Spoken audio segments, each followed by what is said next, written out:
નમસ્કાર, આધ્યાત્મિક મહાશક્તિમાં હું મોનાલી સોની આપ સૌનું સ્વાગત કરું છું। આજનો જે આપણો વિષય છે પવિત્ર રક્ષાબંધનનો પવિત્ર તહેવાર, જે ભાઈ અને બહેનનું નિસ્વાર્થ પ્રેમનું પ્રતીક છે। જ્યારે આપણે પુરાણોની વાત કરીએ છીએ તો આપણી પુરાણોમાં, શાસ્ત્રોમાં પણ ઘણી કથાઓ પ્રચલિત છે। આજના દિવસે પાંડવોએ રાજસૂય યજ્ઞ કરેલો હતો અને આ યજ્ઞમાં ભગવાન શ્રી કૃષ્ણને નિમંત્રિત કર્યા હતા। આ જે યજ્ઞ હતો તેમાં ભગવાન શ્રી કૃષ્ણના પિતરાઈ ભાઈ શિશુપાલ પણ હાજર હતા। શિશુપાલ દ્વારા ભગવાનને કેટલીક કડવી વાતો બોલવામાં આવી હતી। ત્યારબાદ શ્રી કૃષ્ણ ભગવાન ગુસ્સે થઈ ગયા હતા અને શ્રી કૃષ્ણ ભગવાને પોતાનું સુદર્શન ચક્રને ધારણ કર્યું અને તે સુદર્શન ચક્ર તેમણે શિશુપાલ તરફ ફેંક્યું હતું। ત્યારબાદ શિશુપાલનું માથું જે છે ધડથી અલગ થઈ ગયું અને જ્યારે તે સુદર્શન ચક્ર પૂરી ગતિથી જ્યારે શ્રી કૃષ્ણજીની પાસે આવે છે ત્યારે તેમની જે આંગળી હોય છે તે તજરની આંગળીમાં તેમને વાગી જાય છે। ત્યારે જે તે દ્રૌપદી હોય છે તે દ્રૌપદી પોતાના સાડીનો કટકો ફાડીને શ્રી કૃષ્ણ ભગવાનની આંગળીએ લગાવે છે। ત્યારે આ જે પાટો બાંધે છે દ્રૌપદી, તે જોઈને શ્રી કૃષ્ણ ભગવાન ખુશ થઈ જાય છે અને શ્રી કૃષ્ણ ભગવાન હંમેશા દ્રૌપદીની રક્ષા કરવાનું વચન આપે છે।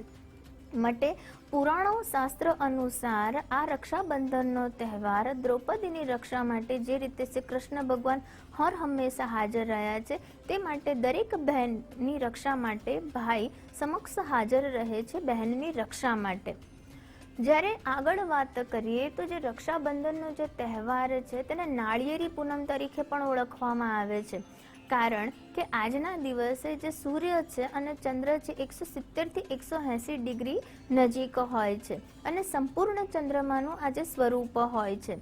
આજના દિવસે બ્રાહ્મણો જે છે તે વિષ્ણુ ભગવાન અને સૂર્યદેવની ઉપાસના કરે છે, મંત્ર જાપ કરે છે અને ત્યારબાદ નદીમાં તે નાળિયેર પ્રવાહિત કરે છે, માટે તેને નાળિયેરી પૂનમ કહેવાય છે। અને ત્યારબાદ જે બ્રાહ્મણો છે શાસ્ત્રોયુક્ત આજે જનોઈ ધારણ કરે છે, પોતાની જનોઈને બદલે છે, કારણ કે આજના દિવસે જે બ્રાહ્મણો જે છે તે શાસ્ત્રોયુક્ત મંત્રચારો કરીને સૂર્યદેવની અને ભગવાન વિષ્ણુની પૂજા અર્ચના કરે છે અને જનોઈ એમની બદલે છે અને ત્યારબાદ તે લોકો એક નાળિયેર લઈને નદીમાં પ્રવાહિત કરે છે અને સાથે સૂર્યદેવ અને વિષ્ણુ ભગવાનના મંત્રચારનું જાપ કરે છે, માટે તેને નાળિયેરી પૂનમ કહેવામાં આવે છે।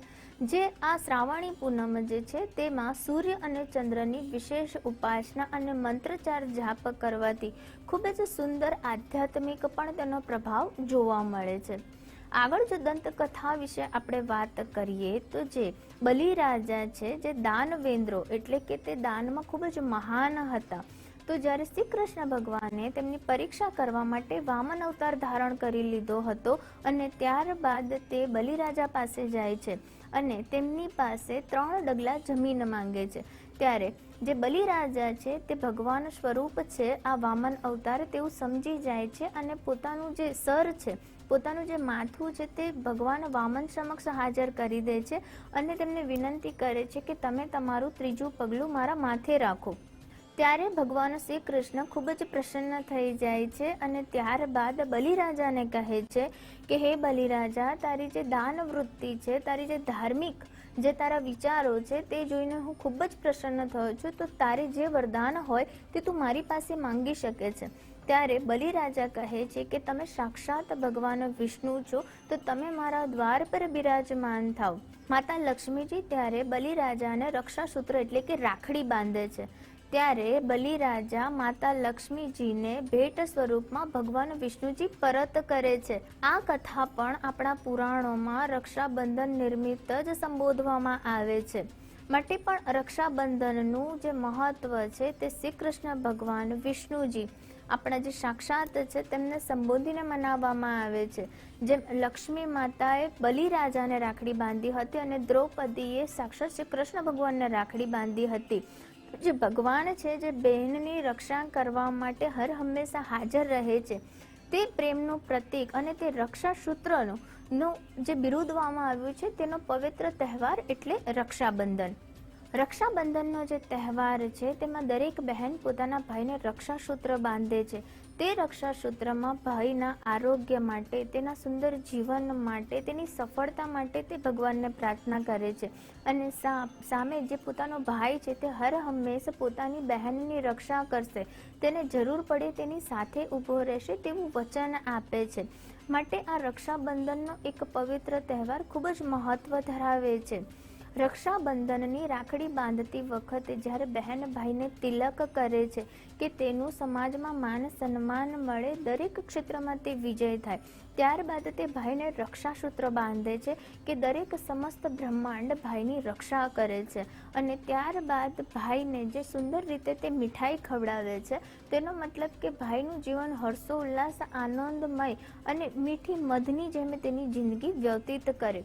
અને ત્યારબાદ જે ભાઈ છે પોતાની બહેનને વચન આપે છે કે હંમેશા તેને સાથ આપશે, તેની રક્ષા કરશે. અને સાથે જ્યારે રાખડી બાંધવામાં આવે છે ત્યારે 3 પ્રકારની ગાંઠ બાંધવામાં આવે છે જે ત્રિદેવને સુનિશ્ચિત કરે છે. આ ત્રિદેવ બ્રહ્મા, વિષ્ણુ, મહેશ, એટલે કે પહેલી ગાંઠ જ્યારે તમે બાંધો છો ત્યારે ભાઈના સારા ઉજ્જવળ ભવિષ્ય માટે, બીજી ભાઈના આરોગ્ય માટે અને ત્રીજી આનંદમય જીવન માટે. અને ભાઈ બહેનના નિસ્વાર્થ પ્રેમ અને તેની રક્ષા માટેનું જે કવચ બાંધવામાં આવે છે, તે રીતે બ્રહ્મા, વિષ્ણુ, મહેશનું સ્મરણ કરીને બહેન ભાઈને રાખડી બાંધે છે. માટે રક્ષાબંધનનો તહેવાર ખૂબ જ મહત્વ અને ખૂબ જ સુંદર રીતે ભાઈ અને બહેનના પ્રેમને દર્શાવવાનું પ્રતીક સમાન છે. તો આ રક્ષાબંધનની શુભેચ્છા હું દરેક ભાઈ બહેન અને સર્વ લોકોને આપીશ. તે સાથે હું વિદાય લઉં છું. નમસ્કાર.